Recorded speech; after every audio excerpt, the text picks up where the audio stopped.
Welcome to the shooting show. This week we follow Stuart Wilson out on a bunny control mission on some new ground. Plus we bring you all the latest news from the shooting world.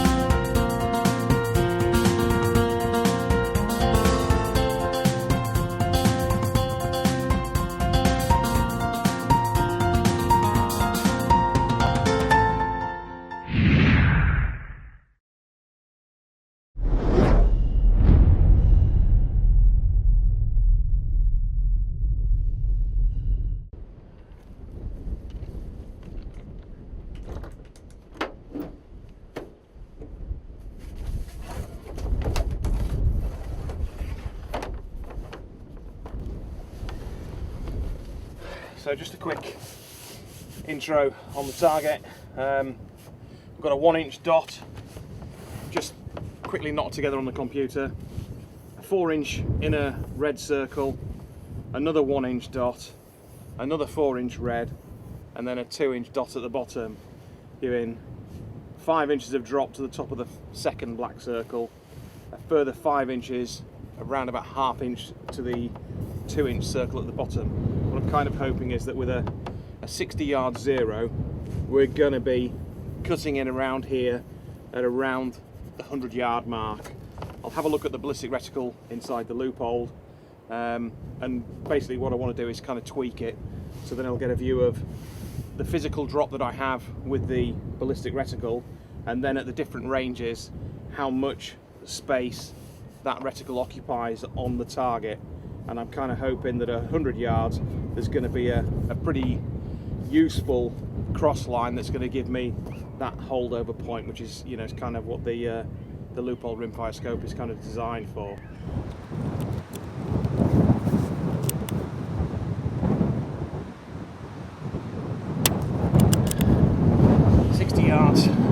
Just quickly rattled 6 shots through, and just a little bit high for my liking. I'm just going to take it down. 6 clicks, which should just sit it nicely onto the target now. I'm quickly going to put another quick group on.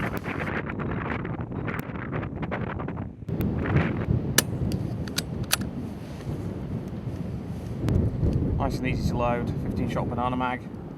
I do tend to sort of just put 10 into the magazine, clicks in real positive, small lever at the back there, shoved forward, pops the magazine out, no problem at all.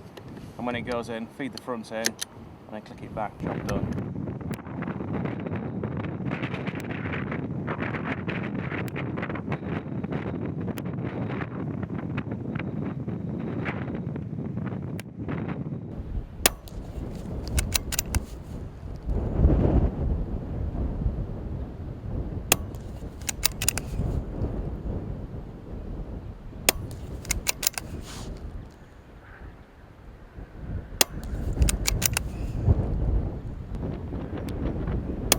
I've got about as far as I'm going to go today. The wind again, as you can see how it's shoved some of these groups over from centre. You've got about 3 inch of wind drift here, so probably wait for a calmer day to push the range a little bit further and give this Ruger Precision a fair crack of the whip. You see from the groups, 60 yards as a zero, and then I've moved the target board out.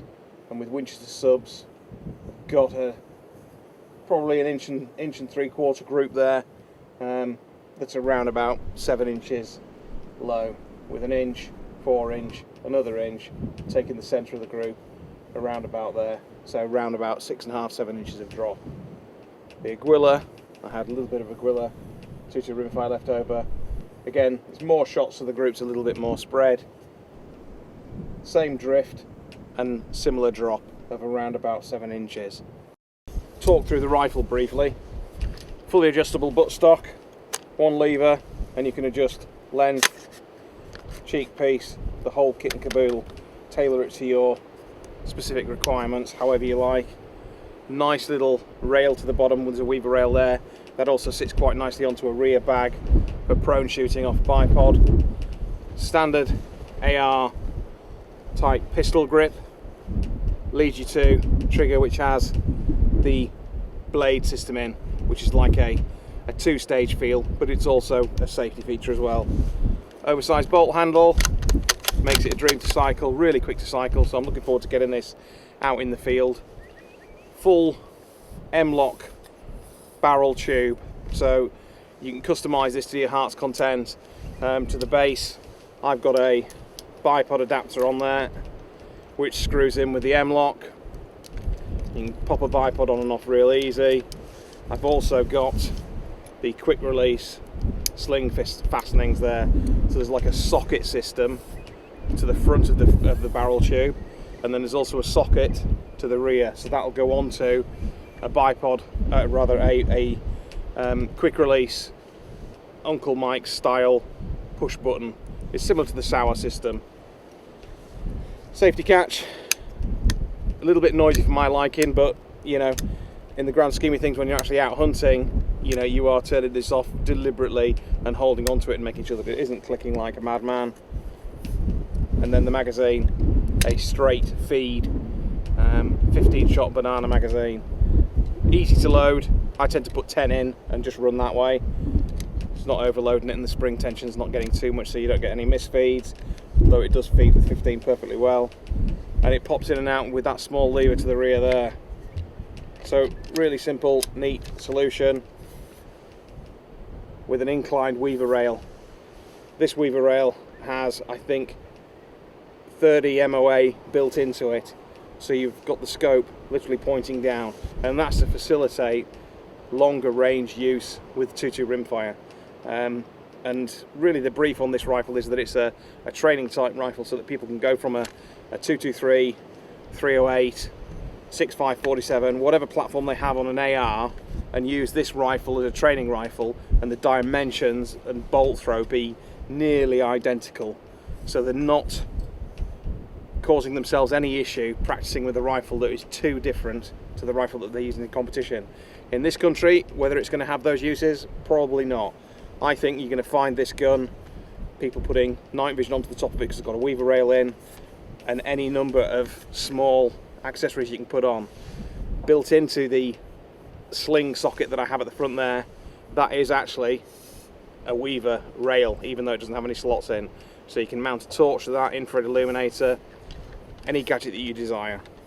So I'm looking forward to getting this out into the field during the day, and then maybe later getting a night scope onto the top of this thing and seeing what it'll do at night time. One small bugbear, the thread, the muzzle thread is in 1/2 inch by 28 UNEF. It just means you've got to order another moderator rather than having one that's a 1/2 inch UNF. But that said, to be fair, the machining on this thing's absolutely stunning. It's real neat, smooth threading with a beautiful crisp shoulder.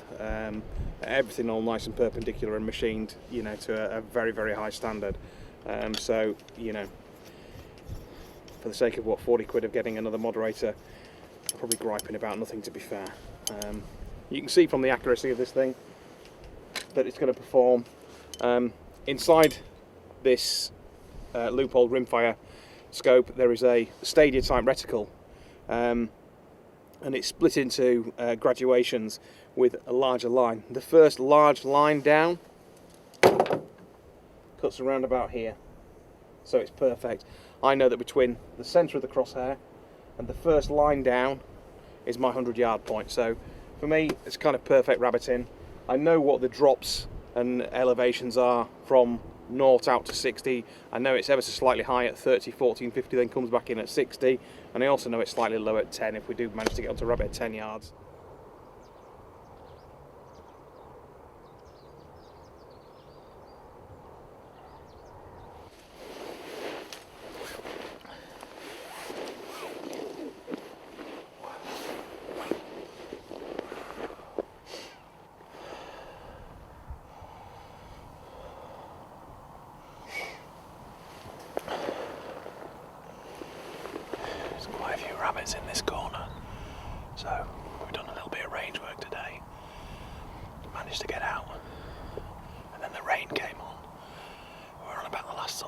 5 minutes, so we are cutting it fine, but hopefully even just a brace of rabbits would be good.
Time to call it a draw.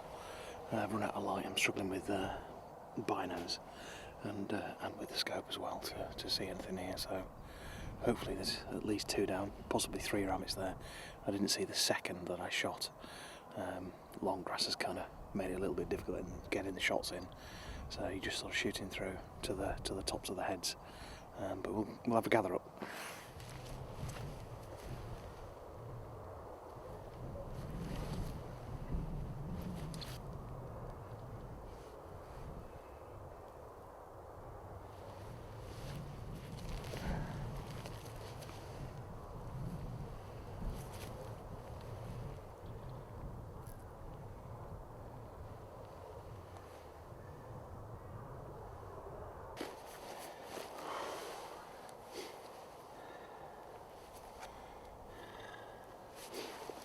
So, a quick zeroing session we had there this afternoon. Bright sunshine, but blowing an absolute hoolie. I'd maybe thought we would push out maybe to 200 yards, somewhere around about there, but zeroed up at 60 nicely, and then figured out what the drop would be at 100 yards shooting at the target, and then using the grad reticle in the loophole. Fought the weather a little bit, got into one position, and I missed a couple of rabbits that were probably a little bit further than I maybe should have been shooting at, sort of 130, 140. Just didn't quite get my shots where they needed to be, whether it was wind or poor holdover.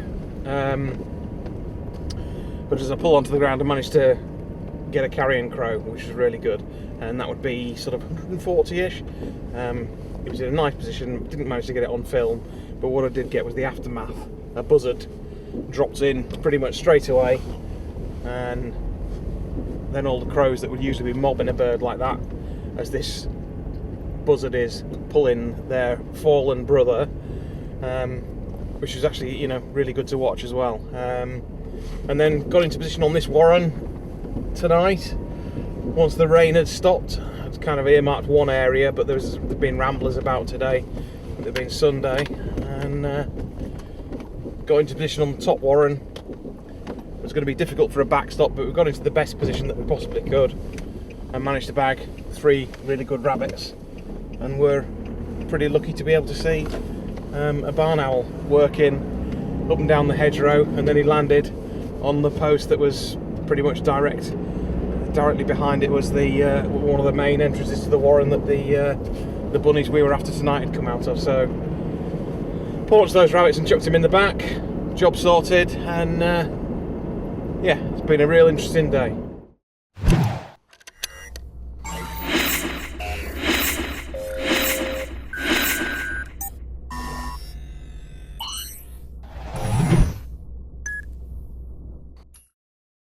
Stuart there, finally managing a mixed bag. And now it's the Shooting Show news. This is the Shooting Show news. Shooting organisations have been dealt a blow in the battle to restore shooting on Welsh public land. BASC, the NGO and the Countryside Alliance were trying to mount a judicial review against the ban, but a judge has refused permission. There's little hope of the Welsh Government changing its mind now. A spokesperson for the shooting group said that Wales spent more than £48,000 of public money on a review of shooting on Welsh Government land, but are unable to implement a key recommendation resulting from that review. BASC and the British Game Alliance have joined forces to secure the future of shooting. BASC will support the BGA with financial backing, access to BASC staff expertise, and a BASC council member to sit on the BGA board. That council member is Peter Watson. He said this partnership stands to protect game shooting and provide validity and reassurance of the provenance and quality of British game meat. The League Against Cruel Sports has tried to prove that interest in game shooting is low, but it's done the opposite. Its latest poll of country dwellers found that 5.3% have been game shooting. As the Countryside Alliance pointed out, that means 600,000 people have tried it. Participation levels were measured at 430,000 5 years ago, so that means game shooting participation has increased by 40% since then.